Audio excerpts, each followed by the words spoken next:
Welcome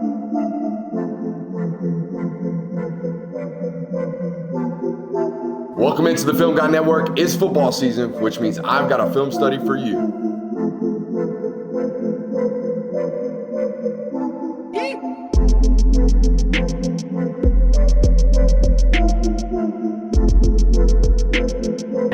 What's up? You really like that?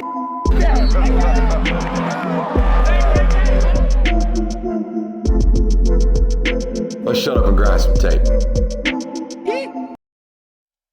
What is up, ladies and gentlemen? Welcome in to the Film Guy Network on a fabulous, it's Sunday afternoon around here. I don't know when I'm going to post this, but I hope you guys have found it in a good spot with a smile on your face. If not, we plan to put one on it over the next couple of minutes, especially if you're an Ohio State fan. If you are, welcome in. If you don't know me, I'm Brooks Austin, the director of recruiting for Sports Illustrated. Played a little bit of college football in my day, more commonly known around here as the Film Guy. We do live shows Monday through Thursday, 8 o'clock to 10 o'clock here on this network. But what we're more predominantly known for is our film work, okay? We're going to get up on that board and break down everything that was this Ohio State performance offensively against Oregon. Particularly, we're not going to watch every play, but we're going to watch the big ones, and there were a lot of them. Okay, the last two football games from Ohio State, I felt like the offensive game plan has drastically changed. What they're trying to do has drastically changed with one intent, okay? And the sole intent of the offensive identity change over the last two games for Ohio State, in my opinion, has been what we call the Marvin Harrison Jr. game plan. It's we got the best wide receiver in the world on our football team. Let's find ways to make sure he gets the football. I know that sounds crazy, but let's do it. Now, it took 11, 12, 13 games for Ohio State to realize that this true freshman, Jeremiah Smith, was basically the second coming of Julio Jones, who never drops footballs. Okay, so we've gotten to that point now, but it's been a masterclass of how they get to the explosive plays for this guy, because it's not just, hey, line up, go beat the guy in front of you. Teams are going to start double teaming. Teams are going to start rotating safeties. That's what Oregon tried to do. Chip Kelly and this Ohio State offensive staff had every answer for them in this football game. Excited to do this with you today. We got a couple of rules around here. If you learn anything about the game of football, you must hit subscribe. If you learn anything about your favorite football team, you must subscribe. I'm talking to you Ohio State fans, I'm talking to you Oregon fans, I'm talking to you Texas fans preparing for this monstrosity of an offense from Ohio State. And we have one final rule. If you have any fun today during today's broadcast, you must subscribe. On our way to 50K, and we're going to be there before you know it. We got a saying around here. Let's shut up and let's grind the tape. All right. Schofield, show number 2 of the day for the Brody. I hope you're feeling ready. We got a quick one for you today. This one's going to be hey, let's show all Ohio State's explosives right quick. Scare the shit out of Texas fans. Get out of here quick. You ready? Let's do it. All right, play number 1. They are outnumbered already. They got 3 wide receivers up here. I think they're going to motion the tight end, who's lined up at running back out here, into a 4-receiver set at the top of the screen. Watch how Oregon doesn't necessarily respond to it, okay? You're already outnumbered. They have 3 blockers up here and a 4th wide receiver. 1, 2, 3. And if they run this bubble, you're already outnumbered. Now, that's bad if they run the bubble. We might give up 9, 10 yards, right? Because we're already outnumbered. But what if they run fake bubble and run Fox on us, right? What if they pretend to block and then run vertically up the sideline when they got 4 weapons and we only got 3 defenders? The answer is, class, we gonna get beat. We gonna get beat bad, okay? Now, why are they outnumbered? Well, class, they're outnumbered because this safety can't get up off this hash, because we talked all week about how this dude's gonna beat our ass if we're not careful. Okay, it's what we talked about watching the Tennessee study. They force you into conflict. There is no doubt about this. They're going to make you make decisions. They're going to make you vulnerable somewhere on this field because they're so talented, okay? And because particularly Jeremiah Smith is so talented. So they run the fake screen. That flat defender jumps up. Now we got the tight end running right down the flat as we run FIB to the field, okay? So we got a big explosive to start the football game. Now, this guy's great, okay? This Jeremiah Smith cat, he's really, really good. I think they're hiding him right here. I think they're going to step up and then run him flat down the line of scrimmage on play action. This is an old Marvin Harrison Jr. staple, okay? When teams started to double Marvin Harrison Jr., when teams started to roll safety coverage over the top of them, what did they do? They put him in a condensed formation where you can't press him and you can't roll safety help over the top of him, and you can hide him as an offense. But here's the difference, in my opinion, between what Jeremiah Smith is as a wide receiver, okay, what Jeremiah Smith is as a wide receiver, and what Marvin Harrison Jr. even is. Like, I know Marvin Harrison won a Biletnikoff. I know he was an elite wide receiver. I know he's a great football player. But I think Jeremiah Smith is far better than him after the catch. He's 6'3", he's 210 pounds. He runs like a deer, and he runs with physicality. It's a high-speed truck running out there, okay? This guy is elite after the catch. Puts that safety in an absolute conundrum, puts him on his face, takes it 40 to start the football game. 3 plays, 1 score, and everyone talks about the explosives from Ohio State in this football game, and they should, and you should be scared about them.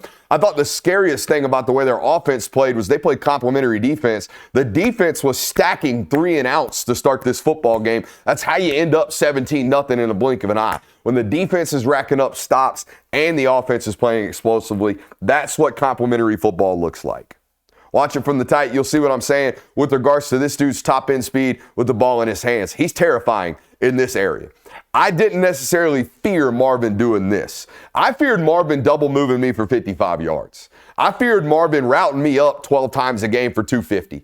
I did not fear that if I threw the ball to Marvin Harrison behind the line of scrimmage that he might fucking score. This guy can, okay? That terrifies me. On top of the fact that I just got to throw it up and he can go get it, is what it seems like at times.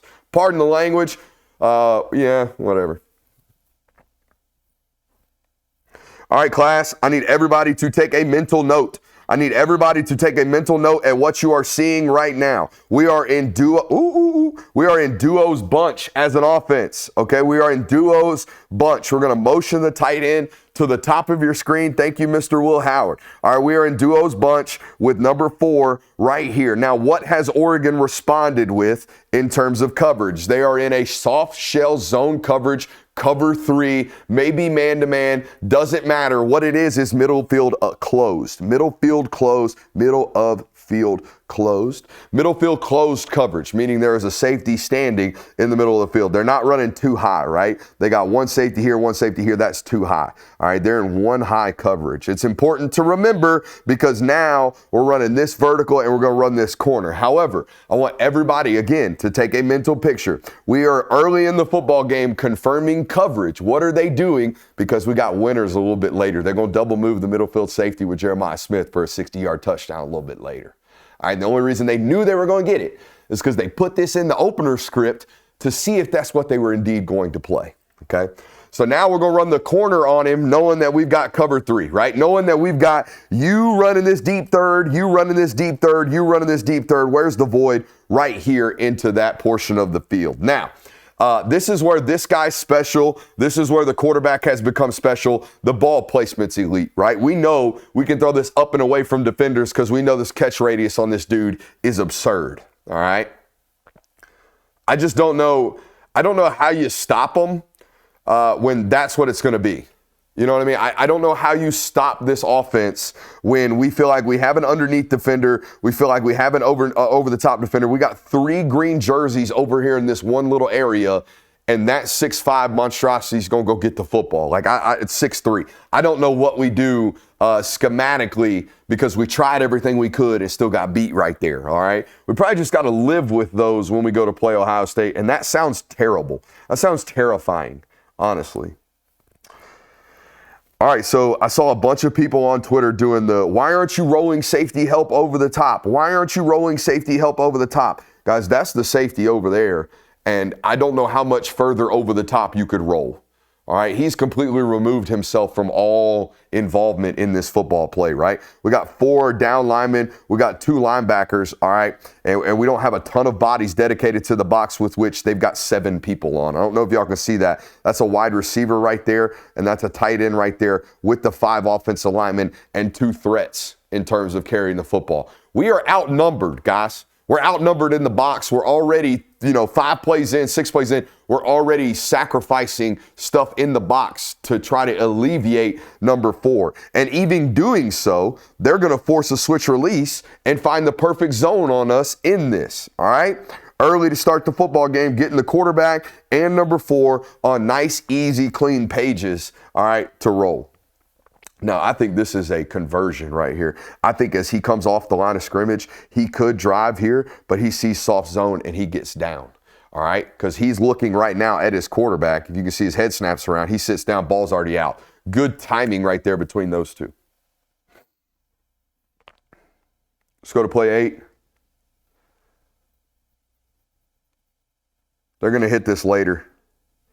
Oh, I know what we're talking about. All right, so they went 3 by 1. All right, they went 3 by 1. 3 wide receivers up here at the top, 1 wide receiver down here at the bottom. Now, this is Carnell Tate. This is number 17. Woe is me, Ohio State. He was only a top 80 overall recruit. It's not Jeremiah Smith, who was the number 1 overall recruit. So when they get this, they know when this is number 4, especially, this safety is going to hover over here and cover some of this ground. This safety is responsible for everything outside the hashes. We talked about middle field closed coverage earlier. Now, what is the middle of the field? Now the middle of the field is open. We call this MOFO coverage. All right, middle of field open. We call that MOFO coverage. Now, when the middle of the field is open, pretty dangerous right there. We can run Emeka Egbuka right down the middle of the field and force that linebacker right here, or if they play it with the nickel package, I force that player to turn and run down the middle of the field. Now,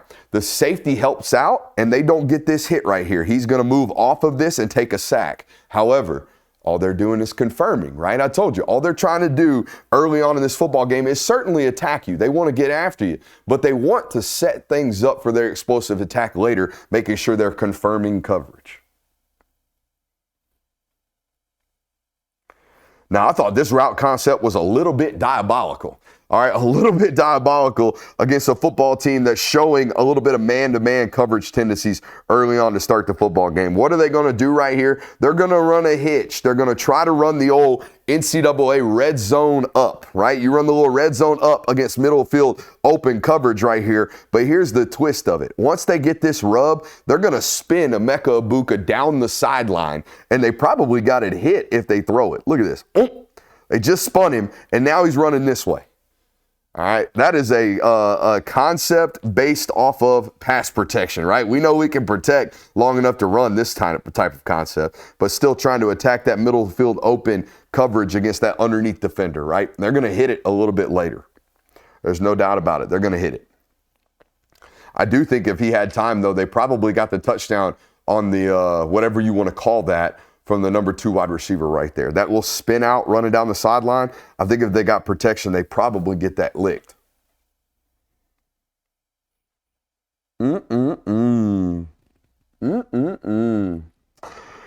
Forcing zones, getting into 12 personnel, knowing that they're going to get quarter shell. Okay, so they got a tight end attached over there. They got the H back in here. They're in 12 personnel.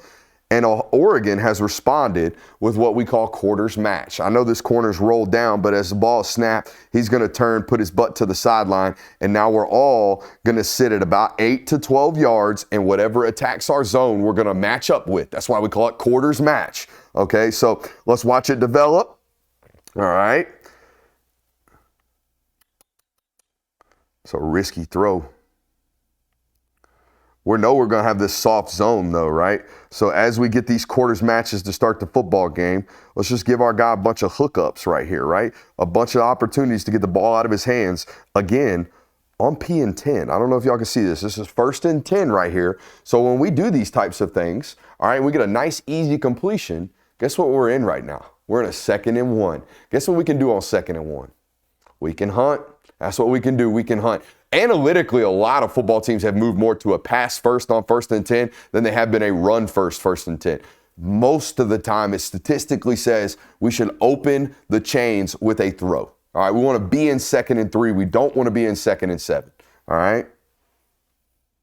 That's why people get so frustrated nowadays with run, pass game planning, right? Run. Oh shit, it's 3rd and 9. Now we've got to pass, and everybody knows we're passing.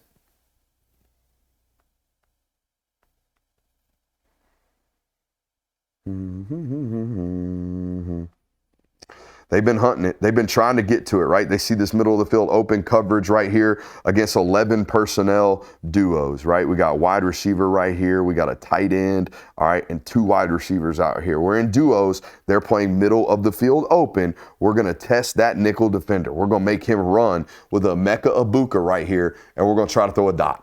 This is a great football right here from Will Howard, and an even better catch. He one-hands this on the back end. But you saw it, man. There was no secret. They were trying to get to this at some point, and they were going to hit it inevitably. Every time you tried to run middle of the field open coverage, they ran Emeka Egbuka right down the middle of it, okay? So they're going to hit you with this, or at least try. You're going to have to defend this football. It's a tough ask for number 3, but you got to be able to turn and run, Bubba. You got to be able to turn and run, especially as a defensive back. There's no reason we should be getting ran away from like that right there. Great ball from Will Howard. It's the second week in a row he's hit this one. He hit this one against Tennessee for an absolute dime to Emeka Egbuka. All right. Now, we just got done watching the Georgia tape, and I don't know how many people watch both. I don't know when you watched both, but both are out at this point. Okay, and Georgia runs truck toss, which means we're going to block down and we're going to pin around. We're going to toss the ball to the quarter or to the running back outside. We're trying to stretch and get to the edge. All right, and we saw hat and hand placement and guys fighting over the top against Georgia defenders or blockers every single time they were trying to do this. Just lack of execution. I want you guys to watch 89.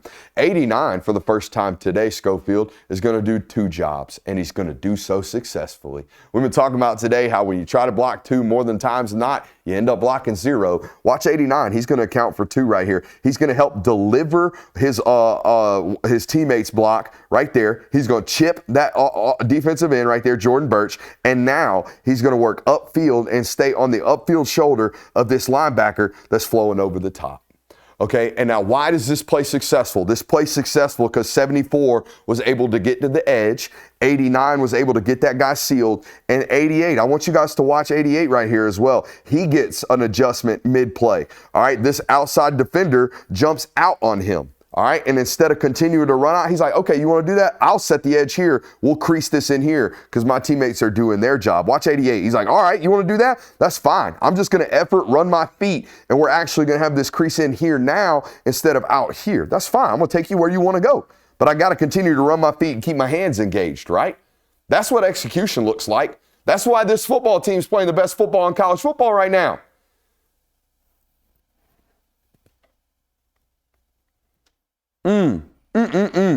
Great job right here holding the middle of the field safety, okay? Now, they're in 3-by-1. All right, Oregon's made a slight adjustment to start the football game. We showed you they're slightly outnumbered. They're going to keep this safety over here over the top of Jeremiah Smith because they're terrified of him, as is everybody else. The problem is when I take my 3-step drop as a quarterback, I can manipulate you, middle field safety. If I hold my eyes on you, you have to at least stand still or better yet, open to the field. So let's watch this from the tight right quick before we show you the actual ball placement. You can see the eye manipulation from Will Howard right here. Watch him take the snap, open to the right, keep his eyes locked on number 5, that middle field safety. All we're trying to do is either hold him on the hash or better yet, pull him off of it so we can hit this go ball back over here. Watch this from Will Howard. Downset hut. Okay, eyes right on the safety. In fact, we're going to keep him right down the midline. And what did we do? We opened the hips of that safety. Now, once we get to the top of our drop, we're going to lock our eyes and our hips back to the field fade. Okay, and we're going to get this ball up and out. And we know our guy's winning, so we don't have to worry about a back shoulder ball. Isn't that magical? Okay, because when we got a dude right here, all we got to do is our job. All we got to do is our job. We don't have to worry about, is it a back shoulder fade? Is he going to beat him? Nah, he going to beat him. We ain't got to worry about that. All we got to do is make sure we beat that safety with our eyes, and that's exactly what he does. Great job right here by all involved, including Jeremiah Smith. Look at the late separation right there. The corner feels like he's in position the whole entire rep until the last second, okay? That's what late separation looks like. Now, you talking about unique. You're talking about a unique way of doing this. I thought this was brilliant right here.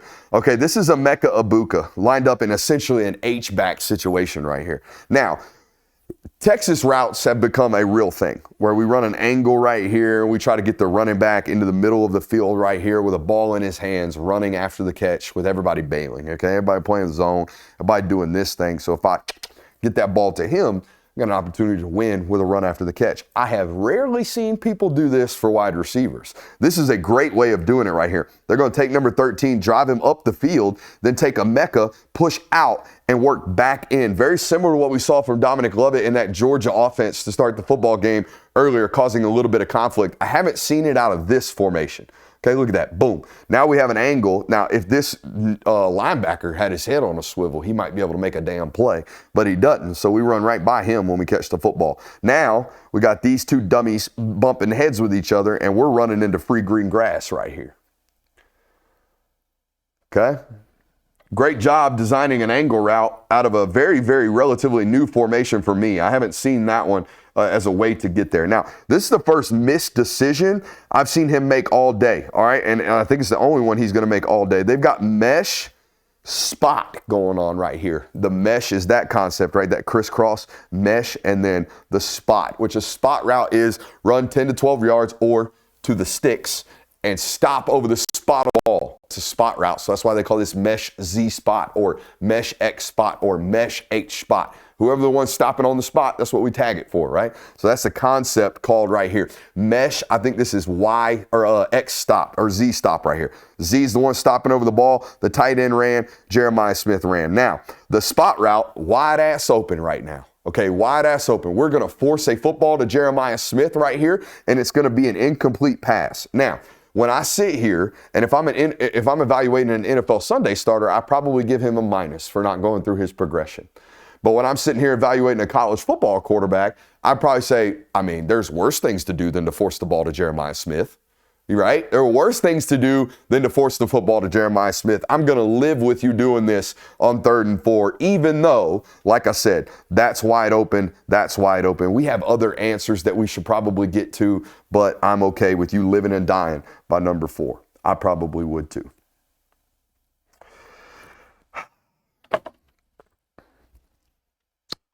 This is where it gets beautiful. This is where it gets beautiful because I've seen double moves on quarter corners. I've seen double moves on quarter field safeties. Hell, we saw one to win that Texas football game. I've seen people double move quarter safeties. All right, where we got these two safeties standing in the middle of the field. We get into duos, we sell the post, and then we run the go. And that sucker jumps on that thing. But what I ain't seen, what I have not seen all year, maybe in the NFL, I have not seen an offense double move the middle of the field safety. And Ohio State did it with Jeremiah Smith, their best football player, and here's how they got to it. You ready? All right, so all we're trying to do is confirm coverage. So we're going to come out here in 12 personnel and bump out way wide. And then we're going to come in condensed and see how they respond, see what their rules are when their coach isn't in the headset talking to them. So here we go. We get into attached 12 personnel. We move the wide receiver inside, and what do we see? We see corner butt to the sideline, corner butt to the sideline, middle of the field safety, right? So we probably get some type of cover 3, or at least that's what we think we get. So let's just run a basic run play. Let's get 6-7 yards. That's awesome. All right, but they think we're just running the ball, but really we're just confirming coverage as an offensive coordinating staff. So let's go to the next play. The very next play, we get into an eerily similar personnel and set out of 12 personnel. Okay, we got 2 attached tight ends, and what does Oregon do? They play that middle of the field cover 3. So now I take Jeremiah Smith, my best wide receiver, who they can't press man against because we're in condensed formations, and I run him straight up the field against that middle field safety. I have him step on his toes, sell to the left, break to the right. We're going to double move the middle field safety because we know we're getting cover 3. Okay, so watch this. This is a tud. This is a tud drawn up on Tuesday, confirmed the play before, and then ran. Are they playing great football right now? You bet your ass. Are they calling great football right now? My God, are they ever. My God, are they ever. And then, like, that's awesome. That's awesome that we can, Ronaldo, that thing. That's awesome that we can do all that. All right, it's great. But even when we have great football players like this, it even boils down to the simplicity of it. And I'll show you that here in a second. Great job getting into his window. This is what we talk about, getting into the window right here. He's turned, right? We're going to get into that window and then snap off of him. We're going to get into his blind spot and then break off of him. He's turning that way. Oh, he's going to turn right back around and we're going to be giddity gone. And then we're going to point at him and let him know he's an idiot. Ha, ha, ha, ha, ha.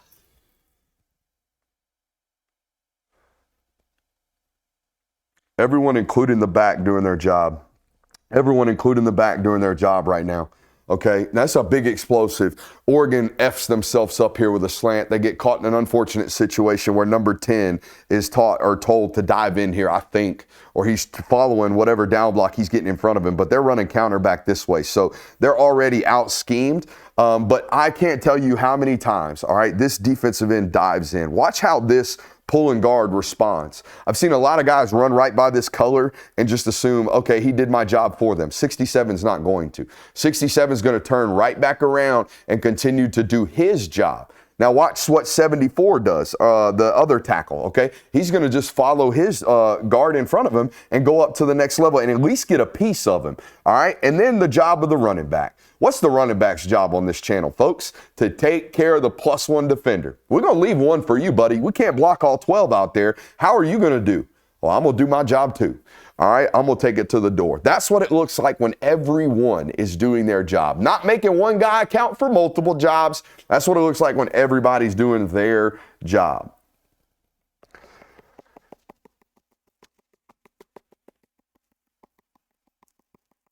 Remind me of my Tinder days. All right, so last play we're going to look at, all right, because here we are. We're in 3rd and 8, all right? And I just showed you. Kelly's in his bag, right? Ryan Day's in his bag. They're working right now as the offensive coordinating staff delivering winners. But, you know, they still got great players. So on 3rd and 8, 3rd and 8 gets real simple when I got an alpha. When I got an absolute freakazoid at X, I can line up on 3rd and 8 and go, oh, you want to give me man-to-man coverage? You want to play what we call MEG coverage, M-E-G? You want to play man everywhere he goes? Or you want to play dog coverage, which means he's got safety help over the top and he gets to play underneath? That's fine. We'll just run a slant into it. It doesn't matter because I got an alpha that's going to go create separation, and I know 100% of the time on 3rd and 8, I can get to that. And if I can get to that, offensive coordinating is really, really easy, right? All of my bag stuff, all of my, ooh, look at coach working, all that can happen now on 1st and 2nd down, right? I ain't got to get into my bag on 3rd and 9 because I ain't often into them. And even when I am, I can just call it, hey, my guy's going to win for 10 play. Ain't that sure nice? Appreciate you guys for being here. Hope you enjoyed it. I know you did. I already know you did. Make sure you hit that thumbs up button, like, subscribe, rate, review. Love you. Bye.